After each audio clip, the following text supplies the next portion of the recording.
Evet arkadaşlar, bugün sizinle Minecraft oynuyoruz.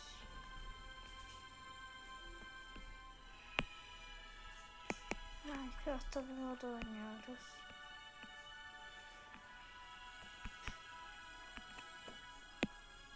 Abone olmayı unutmayın. Şu yani. Bir yere Hello there. Welcome to the Giant Dinosaur Adventure. I'm Nigel Marvin, and I'll be taking you on a tour around this amazing prehistoric landscape. Why not take a moment to look around base camp? Benim buradan geçemeyeceğimi sandınız. Neyse, şu sandığı bir açalım. Here in the scrubland there are young conifer trees, probably fresh growth after a volcanic eruption. This is a great food source for herbivorous dinosaurs. The dense carnivorous forest is much more mature than the surrounding scrubland. It's probably been much longer since the last volcanic eruption here. Arkadaşlar,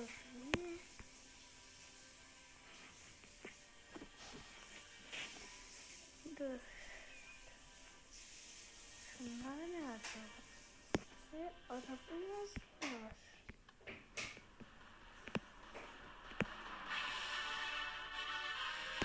Arkadaşlar, bu arada kılıcım olsa da. Neyse, ben bir şey yapmayacağım. Yok. Evet, şimdi binebiliriz arkadaşlar bence. This plane can get a bird's eye view of the surrounding area. Uçak değil misin? Yok, uçak mı? This is an iguanodont, one of the most common herbivorous dinosaurs in this time. Their kind have existed since the mid-Jurassic and will continue to walk the earth right up until the late Cretaceous, colonizing every single continent from Europe to Antarctica. The name iguanodon literally means iguana tooth. They got this name because they'd evolved a battery of chewing teeth similar to our molars that enabled them to grind up tough vegetation. Hayır, pasta gelmemiş.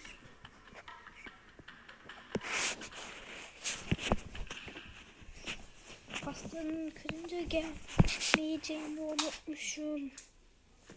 Bu unutmamam gereken bir şey. This off-road vehicle can cover ground much quicker than I could walk.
Arkadaşlar, bu yani. Şunu şuraya park edeyim.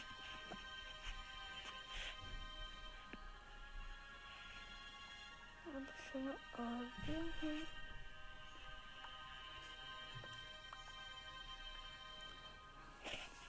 Ben bunu mu kazacağım ya? This plane can get a bird's eye view of the surrounding area. This plane can get a bird's eye view of the surrounding area. Neyse, boşver, bu tekrarlıyor. Uyuyayım da gitsin.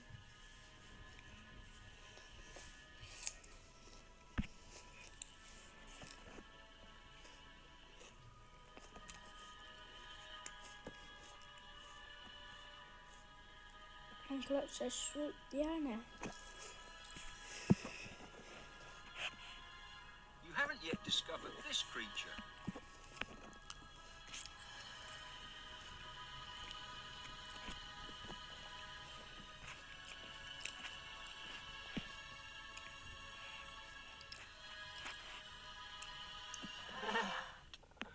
vegetarians like that can be really dangerous.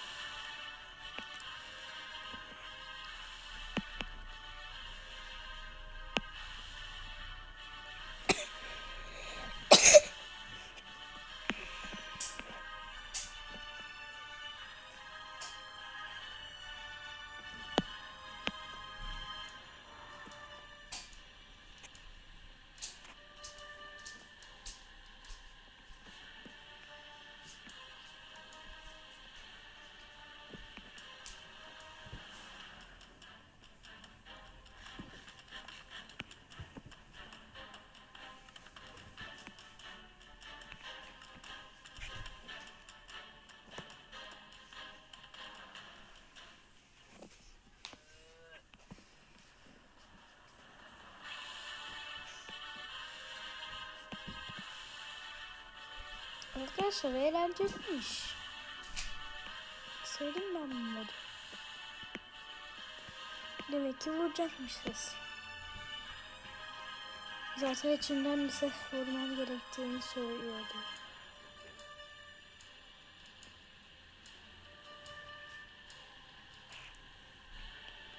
Orada bir dinozor vardı. Heh. Çok güzel. Böyle bir var. Neyse bence her şeyi dürbünlemek mantıksız. Arabaya binip yeni bir dinozor arayacağım. Çünkü bu yer sadece Moyasaurlarla dolu. Bir de ben şu dinozora niye bakmıyorum?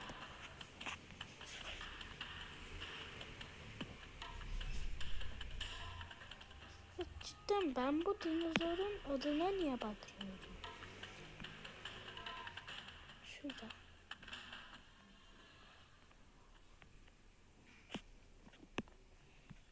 Iguanodont. Iguanodont'muş.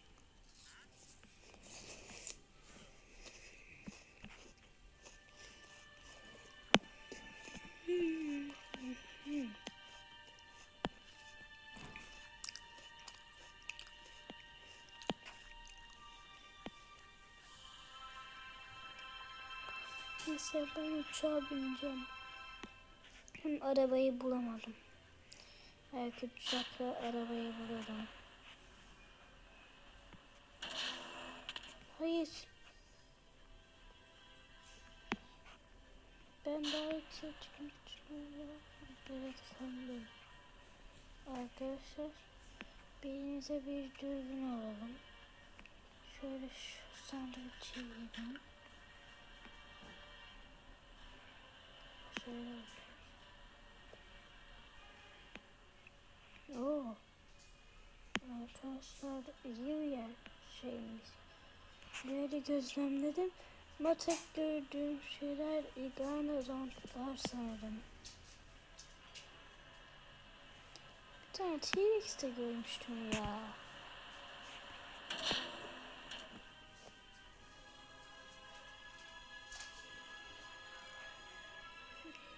Güzel. Belki de bu. Oh, watch out! Herbivores can be just as dangerous as carnivores.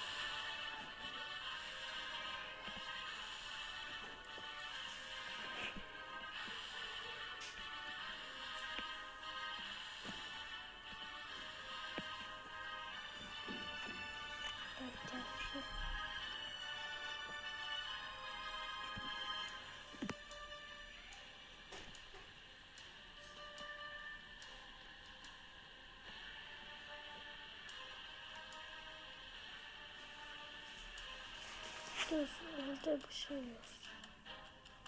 Farklı bir dinozor olsam ne değişecek?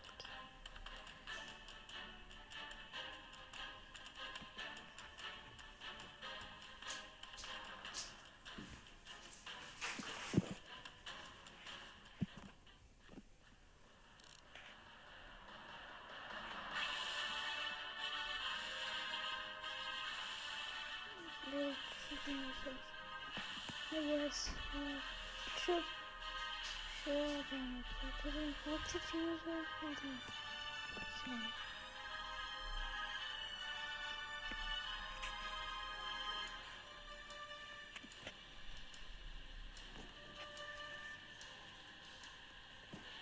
Arabayı da buldum. Bulabilelim arkadaşlar. Çok rahat gideriz. This is Filosaurus. Quite a mouthful to pronounce. It's a member of a group of reptiles known as the Rhynchocephalia. Adults can grow up to around 1 meter long, a size that in modern times would be seen as moderately large for a lizard. But here in the Mesozoic, this little creature lives in the shadows of the reigning group of reptiles, the dinosaurs. The Rhynchocephalia group is still with us today, although only one member remains, New Zealand's tuatara. Today, it's commonly called a living fossil. Sizce ne yapmalıyız?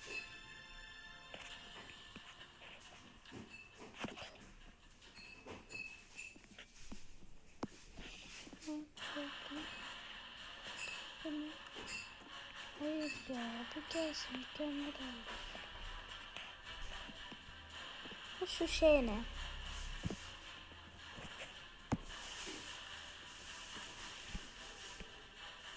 Ne sorunu? What? Cidden mi şey odununu mu çevirdiniz? Vay be arkadaş.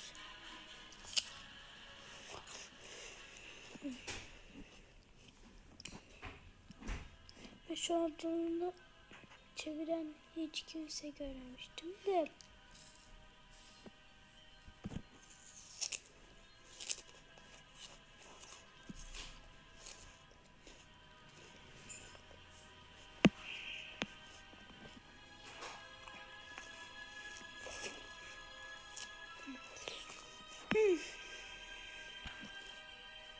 Right there is a Patagonicus, an alvarezsaurid theropod.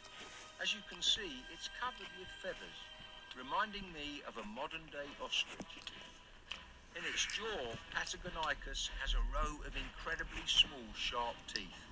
At just about a meter tall, it's not a threat to us. In fact, it most likely feeds on insects and snacks on other small creatures, such as frogs. Arkadaşlar, bir bulabilsek mükemmel olur. Geliyor. This lakeside is a great place for creatures to come and drink. I've observed it with African waterfowl. Arkadaşlar geliyor. First, the prey is drawn in, and the predators soon follow. Arkadaşlar geliyor. Geliyor. The freshwater rivers here run from streams up in the mountains to areas further down the valleys. Karada balıklar var. Fish are abundant and are the basis for the food chain Niye here. bu kadar yavaş gidiyoruz? Oha, bu ne? Araba öldü. Hayır, bu hiç iyi değil.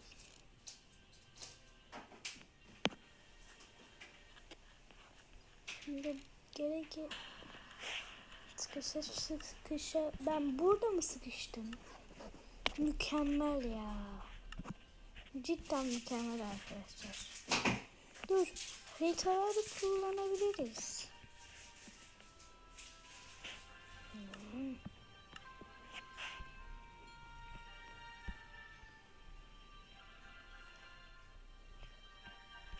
Sen ve sen. Ne var? Şöyle. Aynı haritalarmış ya. Bu ne şans.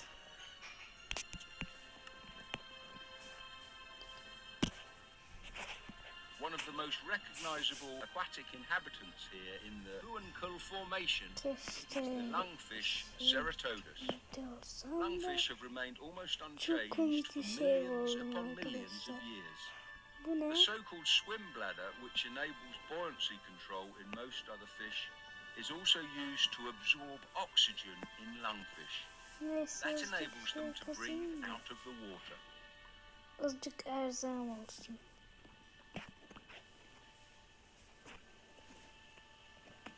Şu denize de bir gireyim. Artık tehlikeli de açıyorsun.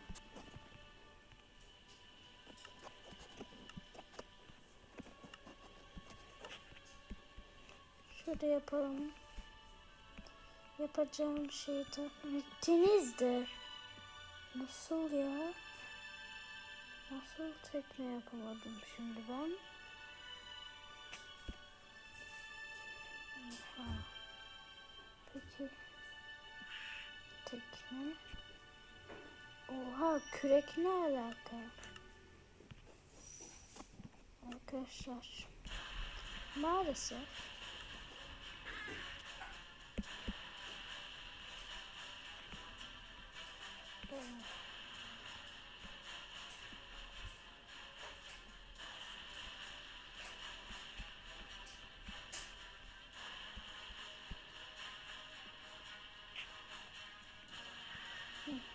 Abi bir şeyler unutmuşum, bilir misin? Ve hesaplamalarım doğru. Şimdi bir tekne yaptım. Arkadaşlar.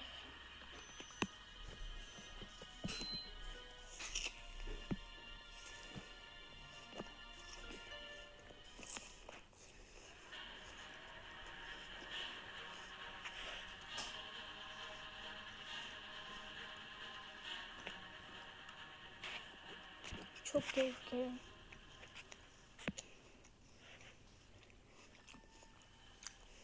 Bak şurada o kampın resmi olsun.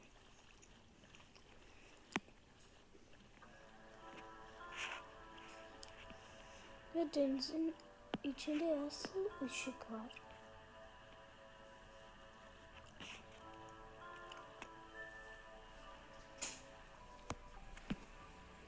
Ben evde görmem gerek.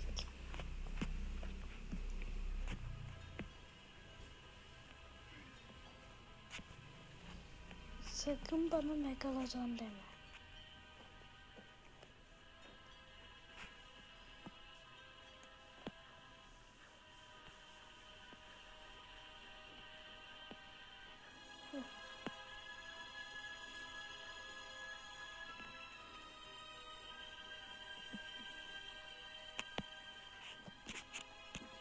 Yapma.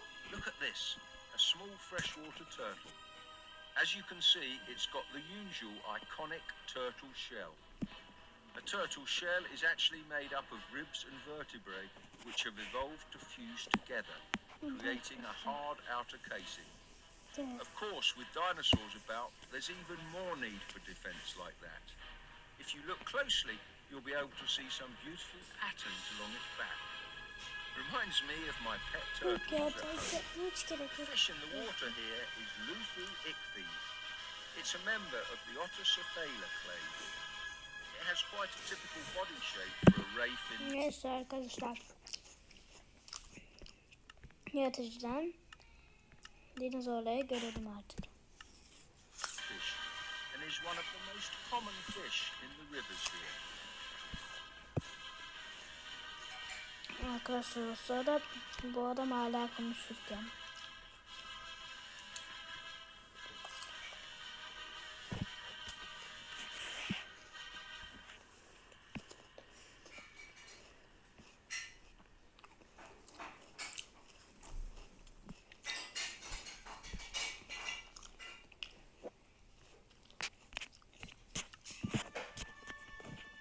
Tekrar bir şey bakacağım, bakayım. Şu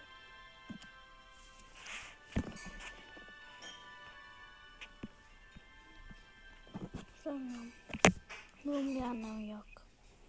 Şu yumurtalar sanırım onlar içeriyor.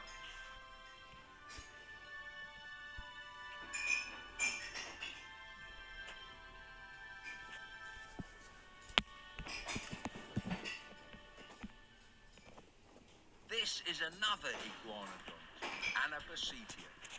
It's much smaller than... Up ahead is a theropod known as gualicho.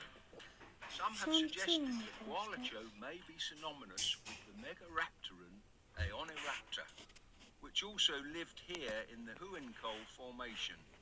But if you look closely, you'll be able to notice Gualico, like most theropods, has reduced arm size in comparison to its body. Aeoniraptor doesn't have this. It has much bulkier, longer arms. Gualico's classification has been shrouded in mystery, some believing it to be closely related to Allosaurus, while others believe it to be a member of the Megaraptorans.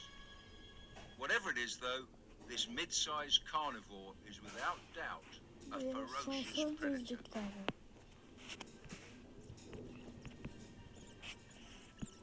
This is an abelisaur known as Ilocalesia. This is Mapusaurus, the apex. This is Limasaurus, a rebachisaurid sauropod typically found in the Candeleros formation. Now that we're late, oh, watch out! Herbivores can be just as dangerous as carnivores. This is Choconosaurus, a member of the Titanosaur group. That long neck is a feature found in most sauropods. They use it to feed at the tops of trees where no other creatures can reach. The Titanosaur group includes, look at that, a snake. That over there is Traucosaurus, an abelisaur. Unlike some of its abelisaur relatives elsewhere, Traucosaurus wouldn't have been at the top of the food chain in... Ah, look at this! It must be Pinocchio, a small rat-like mammal. Despite what many people think, mammals and dinosaurs actually evolved at around the exact same time in prehistory. But when natural selection tossed its coin, it was the dinosaurs that would evolve to become the dominant group on Earth. At least up until 65 million years ago, that is. Mammals like Pinocchio until the famous asteroid hit at the end of the Cretaceous. And here it is. This is big vegetarians like that can be really dangerous. This is perhaps the coolest sounding theropod name out there. Scorpio venator. Yes, the name does indeed have something to do with scorpions. The dig site where Scorpio venator was first discovered was crawling with scorpions. So that's an Aeoniraptor. Despite its name, it's not related to the famous Velociraptor. It's a member of the group Megaraptora. Most theropods evolve shorter arms and use their bite as their main means of tackling prey. But Aeoniraptor, as you can flippin' heck! Big vegetarians like that can be really dangerous.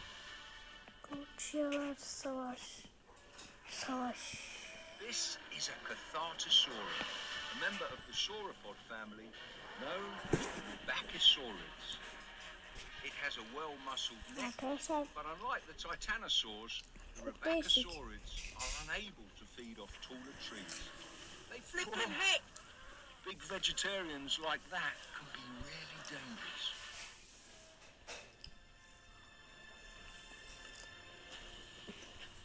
If you look above, you can see pterosaurs circling in the sky. They'll be looking for a carcass to scavenge. Pterosaurs, like some species of birds, travel named after the Huincull formation. This is, look, that's a Tora venator, a medium-sized Carcharodontosaur, a close relative of the apex predator here, Mapusaurus. Like its other relatives, Tora venator was equipped with serrated knife-like teeth, perfect for cutting flesh. At this size, it's unlikely Tora venator would have hunted the larger sauropods. It may have preyed on the young ones, though, or hunted smaller herbivores, such as the iguanodonts. Look at this, a little frog. Look at that. It must be a Baeomesasuchus.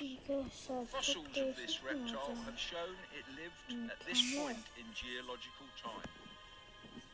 With its short snout and powerful legs, it might look more like a dinosaur, but actually it's a type of land crocodile. Just like modern crocodiles, these prehistoric crocs have a bite force and pack quite a punch. And we'd better not get too close. Ben düşünüyorum şey yok mu?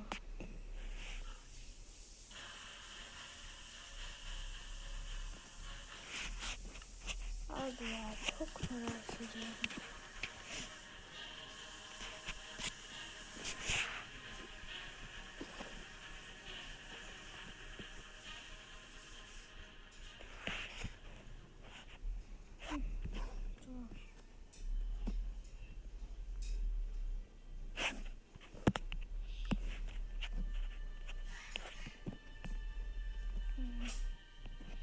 Bir arabaya binmeyi çok sevdim ya.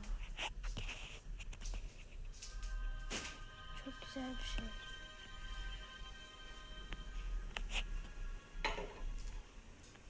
Arkadaşlar bu arada Brain Rot modu alacaktım. Ama bulamadım. O yüzden yakında alırım. Çok eğlenceli. Uçan araba gördünüz mü hiç? Görmediyseniz artık gördünüz.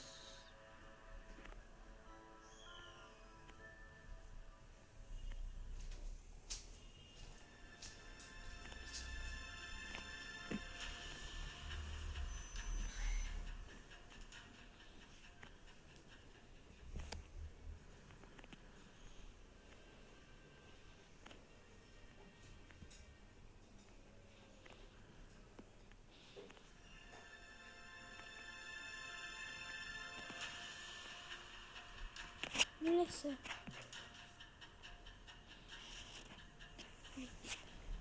Bugünlük bu videoya bay bay. Görüşürüz.